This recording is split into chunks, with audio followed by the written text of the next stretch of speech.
नमस्कार, the simply किचनमध्ये आपलं स्वागत आहे। आज आपण रक्षाबंधन स्पेशल काहीतरी गोड बनवणार आहोत, केसर पेढा। मग चला सुरुवात करूया। त्यासाठी 2 कप मिल्क पावडर, अर्धा कप पिठी साखर, येथे मी साखरेला मिक्सरमध्ये बारीक वाटून घेतलेला आहे, अर्धा कप दूध आणि पिस्ता आणि केसर। आता इथे एका पॅनमध्ये मी अर्धा कप दूध घातलेला आहे। दूध आपल्याला इथे जास्त गरम नाही करायचे।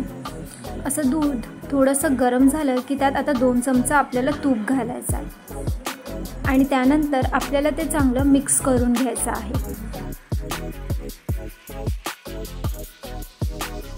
आता दूध आणि तूप छानसं मिक्स झालं की त्यात आपल्याला 2 कप मिल्क पावडर घालायची आहे आणि मिल्क पावडर आपल्याला इथे चांगलं मिक्स करून घ्यायची आहे। मिल्क पावडरच्या इथे गाठी होऊ नये म्हणून आपल्याला सतत ते मिक्स करत राहायचे।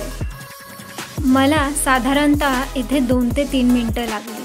आता हे छानसं मिक्स झालं की त्यात आपल्याला हे केसर दूध ॲड करायचं आहे आणि थोडीशी वेलची पूड घालायची आणि आता आपल्याला हे छानसं मिक्स करून घ्यायचं आहे।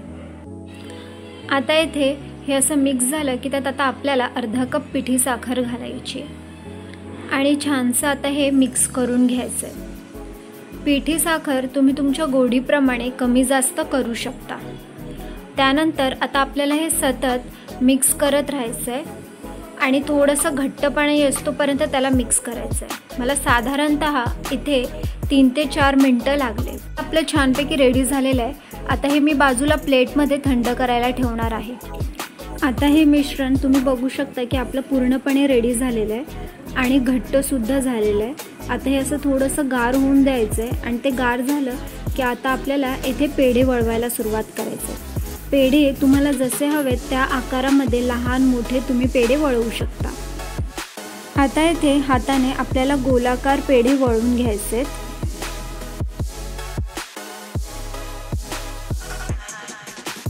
त्यानंतर अंगठ्याने आपल्याला असं थोडंसं हलक्या हाताने प्रेस करून पेढ्याचा आकार द्यायचा आहे।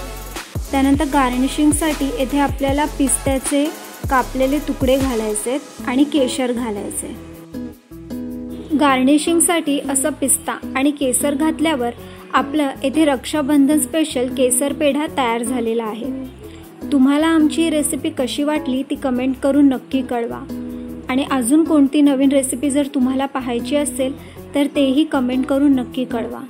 अशाच नवीन आणि साध्या सोप्या रेसिपीजसाठी आमच्या चॅनलला लाईक, शेअर आणि सबस्क्राईब नक्की करा। थँक्यू।